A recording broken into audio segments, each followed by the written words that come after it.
All right, on this installment of MMA Canada, very excited to talk to an individual who I've had the privilege of speaking with a few times over the years, and great to see him in a primary spot on Samourai MMA 11, headlining the event with the Featherweight Championship on the line. And going down on August 30th, we have Frederik Dupras taking on Jesse Arnett, and it's always good getting to talk to Big Cat and have him on the MMA Canada platform. How are you doing, man?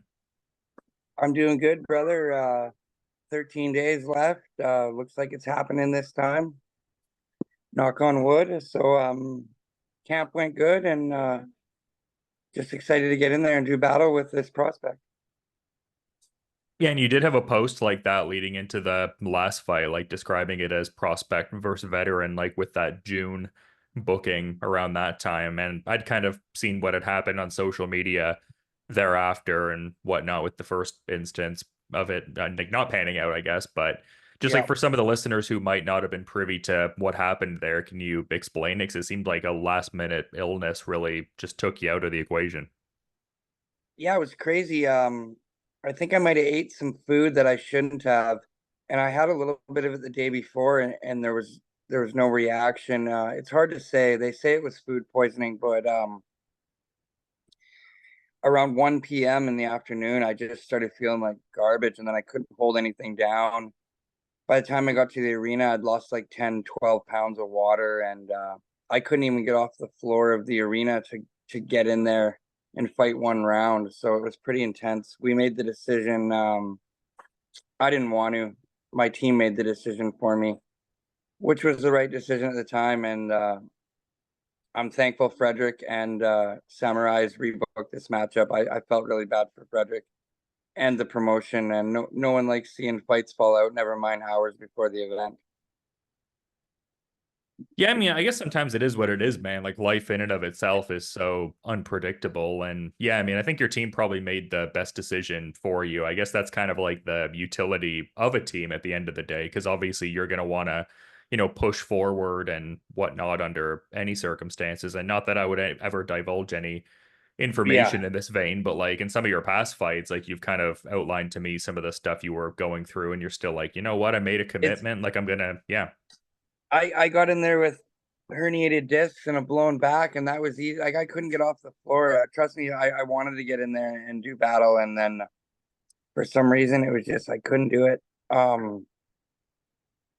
But here we are. That we're at Lo Tohu Center Arena there. It's a much better facility, and I'm excited for this one. Everything's meant to be the way it happens, and we're gonna see in 13 days who the best man is.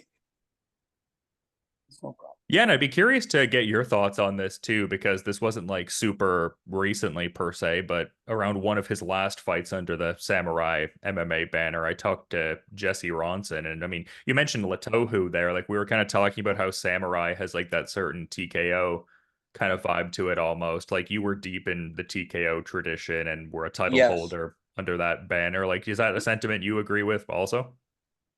for sure. And I never got a chance to fight in this arena years ago, and then I went over to the Middle East, and Samurai has a really good production, and I'm just excited to fight in this arena in the main event. This is my first time back in Canada in maybe 4 years now, so it'll be nice to get one back on Canadian soil, and this fight excites me. The UFC has their eyes on this guy, and it's a great veteran versus prospect matchup, good styles matchup. There's no secret he's going to try and get me to the floor. He's going to look to guillotine me. And I got a pretty good guillotine myself and pretty good wrestler myself. So it makes for a good matchup. That was something I'd kind of gleaned from his resume as well, just the fact that he does have so many finishes by way of guillotine. But like you said, I mean, you're certainly adept in that kind of regard, just like really a variety of chokes. Like it would seem like an exciting fight for like the grappling and just transitional elements and everything.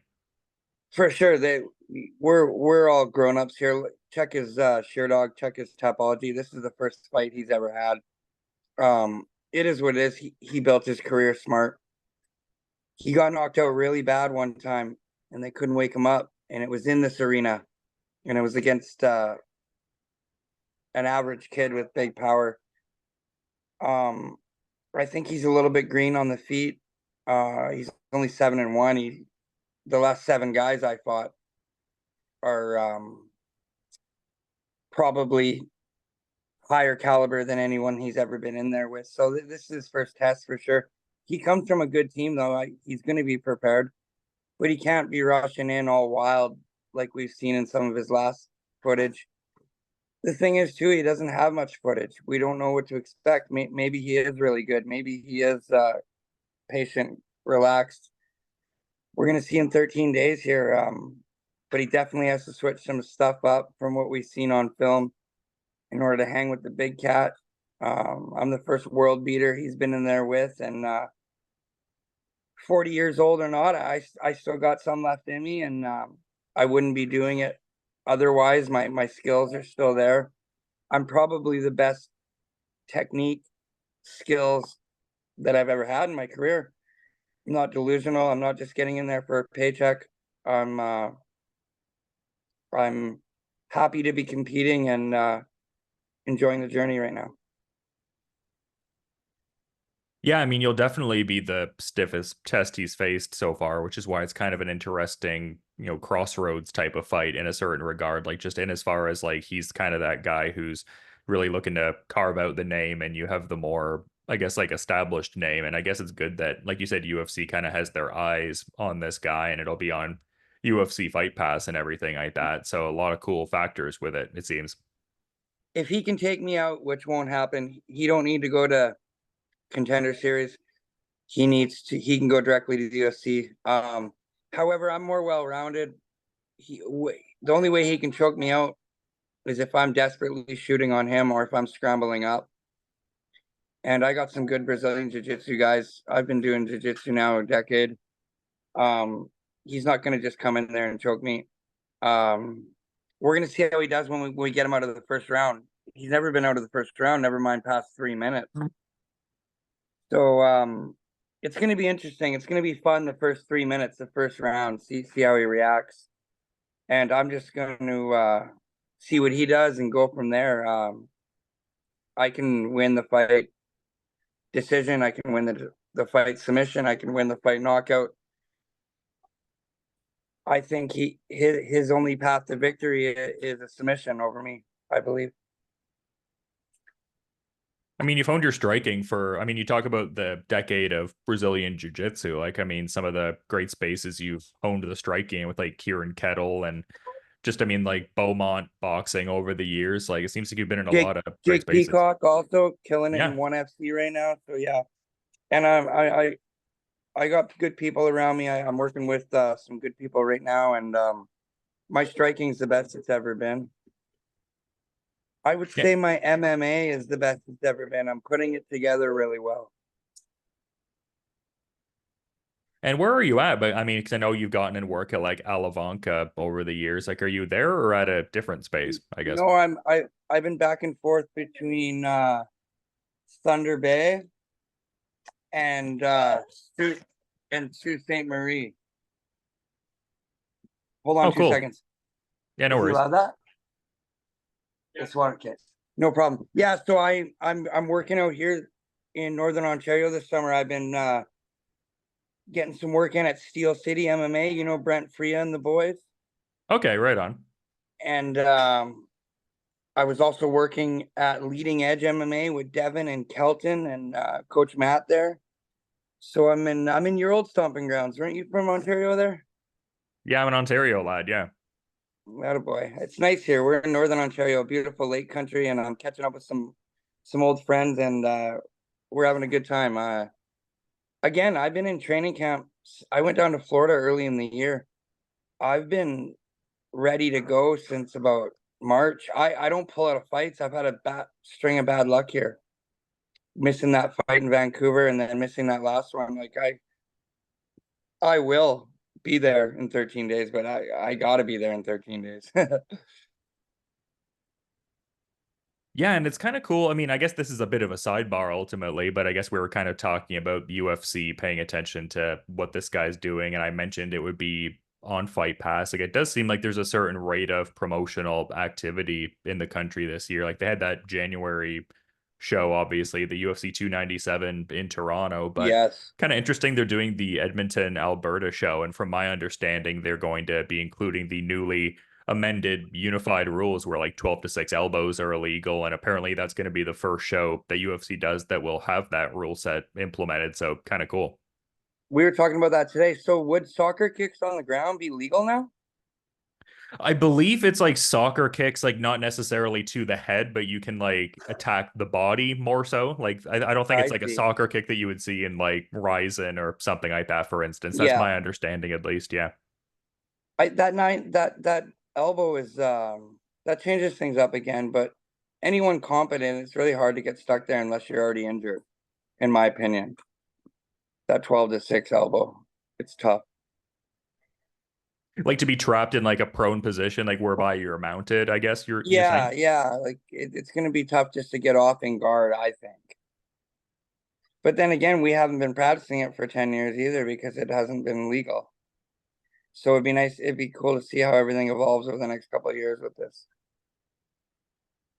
Yeah, it'll be good to see. I ultimately think like if it's like a bit more of a comprehensive kind of rule set, it's ultimately going to be make for just a more, I guess, dynamic kind of thing to watch, and also for the participants, I imagine just opening up different options and whatnot. It's beautiful in ONE FC. Some of those TIE fighters are landing it standing. Our Superman elbows kind of, and they're coming in with the 12 to 6. It's beautiful. But Yeah, yeah, UFC Edmonton. Hakeem's trying to get on that show. They just announced Chad Allinger versus Cody Gibson. That's a good fight. yeah, that'll be great, man. A lot of cool stuff coming up in that regard and everything. But yeah, no, cool to see that they've been, having these samurai shows and whatnot. Because I mean, I kind of mentioned it before, like Ronson, I guess comparing it to TKO from his like perspectives as a competitor, but just cool to see as someone sort of like following the scene too, because TKO obviously did great things for a while. And it's just always For great to sure. see like different, I guess, segments of Canada have like a different, I guess, big localized kind of regional show for people to go to. So just great to see for that end and stuff like that. The production looks great, and I'm coming from Abu Dhabi, where bar none, one of the best productions in the world, and so I'm excited. I'm excited to get in there in that arena and that production, and then this fight gets me up. He's a prospect. He beats me potentially in the UFC. I take him out. I got another belt for the rack, so I like this. It's a good matchup, and I'm excited for August 30th. And not that I ever got the sense that you weren't excited for any of the other fights because it was such a big trilogy for UAE Warriors, but just your first new Yes. opponent for the first time in like the last couple years or so. So yeah. Yeah, no kidding. Me and Ali, me and Ali go way back. Is it okay? Here, come here, buddy. No. 2 seconds, brother. Sorry. No worries, lad. We got a little guy here. We're taking care of him. Um, yeah, it's nice to have a new opponent. And again, like I had some obviously I had that back surgery, I had a small injury. I had major injuries going into last month. I'm actually pretty healthy right now, considering. And I'm the best I've ever been technically, physically, mentally, and I think I think I get him out of there inside 2 rounds, to be honest. He, he's going to be a little hard at the beginning because he's so wild. But once I let him do his thing and blow himself out, I feel I'll take the fight over, and I feel the finish will be there. Yeah, and you didn't necessarily like verbatim say it like this before, but I guess kind of the undercurrent of what I was picking up on before, like you talked about how most of his fights are first round finishes and he almost hasn't Mm-hmm. really faced that certain level of adversity. Like I feel like a big part of that wrestler kind of approach and ethos is to like really put people in those kind of positions to sort of force that out of him. Like I mean, I know we've talked about your well-rounded skill set all throughout, but I always feel like you really have historically like waved that flag for wrestling. Like, is that, I mean, not even just in the technique sense, but just like the, I guess, overall approach and focus, is that almost what you're gonna like tap into in a sense to manifest that second round finish in this one? 100%. We haven't seen he's been able to get every single person down. So what's gonna happen if he can't get me down? How's he gonna react? That's what I'm interested to see. That's why I'm excited for the first round. I want to see how he acts when he can't just bully the guy down. Can't bully a bully. So I'm excited for that one. I can put him on his back too. I got a great guillotine too. So let the best man win. On paper, it's a good fight. The 40-year-old against the 29-year-old, the veteran versus the prospect. It's a good one. Yeah, and this is a bit of a divergent question from a lot of fight related stuff, but Mm-hmm. I figure we should touch on it too because you were seeming excited about talking about, doing a collaborative launch of a social media platform, and you were telling me that it was like the same developers as like LinkedIn and Facebook and whatnot. Like I believe you were saying it Yeah, was it was called Athlete Arena. Athlete Arena. We're working on this right now in the Middle East. It should be launching at the end of the year, early 2025. It's pretty much social media crowdfunding like application for combat athletes. Um, in the next couple of weeks to a month, there's gonna be a lot more information coming out about it. But yeah, it's pretty cool. I made some good connections over there in the Middle East. I'm still pretty tight with Fuad Darwish and the UA Warriors. And the best part about not when I didn't get to go to UFC after TKO'd and let me out is I got to go to Abu Dhabi and get all those great experiences, make some good connections over there, win the world championship over there. So that's always near and dear to me. I love Abu Dhabi, and it's been a big part of my journey. Never mind filming the movie over there. That should be released this year by the end of the year on Amazon Prime. Let's go, boys. Yeah, that's exciting, man, because I know you've been working on that for a bit and getting some great footage together for it. Yeah, it's done. It's those guys have been editing nonstop for a year. They I can't talk about it too much, but it should be out by the end of the year. Well, it will be out by the end of the year. And I don't know if I misconstrued something you kind of mentioned a bit before, but it seemed like you were Mhm. saying that you were with TKO and were wanting to go to the UFC at one point, but maybe there was some contractual hindrance there. Like, did I misconstrue that, or Well, it no, sounded like say I made the in 2017. You everyone knows this. In 2017, I made the UFC and then Petreda and let me out my deal. Same way he didn't let a couple other guys out. So when I was on a 12 fight win streak. Um, yeah, and then I lost to Josh Hill after, and then I'm old. So the UFC don't sign old people. And then I lost to Manis. So I got back-to-back losses after that TKO deal there.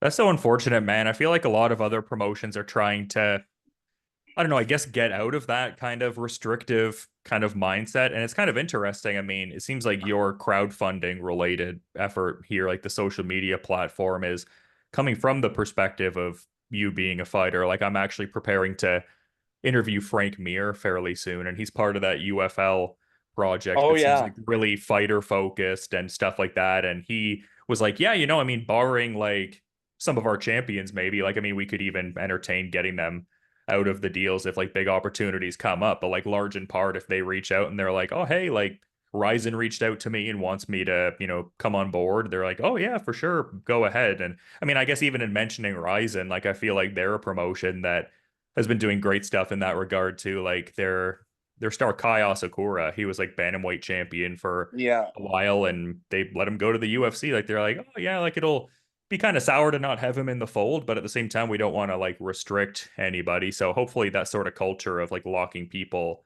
into these contracts is going to become like a bygone era sort of thing. You don't hear about it very often. Stefan Petre did it to a couple people there. But it is what it is. I had a good career. I'm happy to be where I'm at. To be honest, the last like 6 fights in over in Abu Dhabi, you're fighting guys that are just on the cusp of the UFC. So sometimes it's harder than getting into the UFC and fighting guys outside the top 30. It can be a little bit easier. We could have called my movie Back to Back Russians, right? Well, yeah, some of the guys you fought just, I mean, even in your whole career, man, like I was kind of, I mean, it's sort of interesting because I've interviewed you so many times over the years. Yeah. So it's like I'm aware of your resume, but sometimes like combing back over it, it's like just incredible to take in, and you kind of see the general landscape. Like, I mean, like you fought guys like, Michael Imperato, Vince Murdoch, I mean, Johnny Ray Bedford, Derek Ray Minner, Borg. like, yeah, I mean, wild. Yeah, it's been crazy. I got a good resume there. That's the thing. Ray Borg's the only guy who's been able to hold me down in 30 times out, and Ray's really good. I can't see Frederik being able to do that. Well, I know he won't be able to do it. Yeah, I mean, he was a guy who had like challenged for a UFC title before and stuff like that. And yeah, so I mean, fair enough. I mean, if it's going to happen, I mean, fair enough to happen in that kind of environment. But yeah, you've done such great stuff too, like the UAE Warriors involvement. And it always seemed like you had a great rapport with those guys. Like even after you had your last Ali Al Qaisi fight in that trilogy, Yeah, like it seemed like you had a lot of projects on the go with those guys behind the scenes, or at the very least, some level of like, I guess, like networking kind of rapport with those guys. for sure. I got a good networking and good community over there in the Middle East, and they're all good people. And I'm focused completely on Frederik here on the 30th, but the door's always open. I don't know how many I got left, right? I'm uh I'm just playing it day by day for now. I wasn't gonna fight necessarily, and then I went down to Florida, test myself. I still got my reflexes, and we're just gonna play it one fight at a time here. And like you were saying before, I mean, it seems like not only are you like blending all the disciplines together so fluidly and bridging everything there, like it seems like you've been really focused on your health since the last time you fought and got some things tightened up that were, I mean, I would have to imagine were hindering you a fair bit. Like, not to make like excuses for you, but just to speak to like why you would, I guess, feel so keen to get back to competition. Like, if the body's feeling great and the reflexes and everything are still Yeah, there, I mean, why not? I'm us wrestlers, we get longevity for some reason, so I'm very thankful for that. Like again, I'm healthy right now, and I'm the best I've ever been mentally, physically, spiritually, and then I figure this guy out in the first 3 minutes, and I don't know. I'll put him away inside 3 rounds. I think if he has a great night inside 3 rounds, not to say he's not dangerous. I've been in there with too many guys. Um, I'm looking forward to it. If he can beat me, I'll shake his hand, and he deserves to go to the UFC. We haven't seen him tested. We haven't seen any pushback. Let's see what it's like when he gets punched. He can't get the guy down, and he has to fight somebody. Because that one time he got knocked out, they couldn't wake him up. He didn't like that. You never forget that. So, and it was in that arena. I'll be sure to let him know at the weigh-in that he was sleeping at Lo Tohu arena before. So it's all fun and games. He's actually a good kid, Frederik. So, like the rest of us in this crazy sport, I got nothing against him. It's just business. But I got to put the big cat on him, right? For championship number 9. Yeah, no doubt, man. And I mean, you were talking about being in my neck of the woods there, like Ontario for the summer. Like, how long are you in Ontario for? We'll see. Um, we'll see. I'm not sure yet. We're working out here for now, and then we'll see. We'll see how the fight goes, and then definitely a couple months. Who knows? Definitely, maybe a year, maybe forever. Well, I'm just playing it day by day and getting there. August 30th, biggest thing on my plate right now, and super excited to be competing at this level still. And like, how many main events have I been in? Not too many people get decade-long careers and runs, so I'm just excited about that. Yeah, it seems like you're in a All right. good place. Like, a lot of gratitude for what has happened, but like squarely focused on the, next task at hand. So it seems like a good confluence of those two things. You read the energy good. I'm really excited about this matchup too. Like he's game, and the UFC's got their eyes on him, and I think he's a good grappler. He's strong. He's got a good guillotine, but let's see what happens when he can't bully the guy around, when he can't get the guy to the ground, and not that he's not can't strike, but we haven't seen it yet. So let's see. Let's see him get punched in the temple and how he reacts. I'm excited for that. I'm really excited about that. So, and he comes from a good team. He's gonna be there. He's game, but I'm game too. And I've been in there with much better competition. And the talk's almost over, man. This has been a long one because we were supposed to fight in June, and the talking's almost over. So 13 days we do battle, and then I add another strap to the rack, and just excited about that. Yeah, glad they could keep this one locked in for sure, man. But also want to be mindful of what you're getting up to for the rest of the night. Like, it's always great getting to chop it up with you for sure. But just figured I'd give you the floor if there was like a final thought you wanted to add as we're wrapping up here, man. I just want to thank you for always reaching out and your patience with me. And we've been trying to make something happen the last couple of times. And I always loved watching your stuff. And we saw you on the UFC a couple months back. We're like, that's Dylan. We know it. When you was were I? interviewing, you were interviewing Oh, at at the the press conference. Oh, that's interesting. What did you see that in? Because I was doing the 301 Brazil card Yeah, coverage. you Was were in that Brazil, and we heard your voice, and you were asking some good the questions, and we knew, and it was good. It's good to see the Canadians out there making it, whether we're fighting or commentating or MMA journaling, and yeah, props to you. Big shout out to all my sponsors. Big shout out to all my teammates and everyone that's been by my side. And I'm gonna put this guy away, and we're gonna add another belt to the rack. Excuse me, I didn't eat all day. Super excited about that. Yeah, I'm super excited for this fight, man. Samurai MMA 11 is going to be a great one. And if people are around Lo Tohu, definitely should try to peep that on August 30th. But like we were talking about UFC Fight Pass, people can check that out too. And thanks for coming on the MMA Canada platform. Much love as always, Jesse. And looking forward to seeing the big cat get out there again. Thanks for the time. Much love, man. Have a good night. You watching UFC? Yeah, I'll be peeping. Yeah. Awesome. Okay, talk soon, brother. Much love. Okay.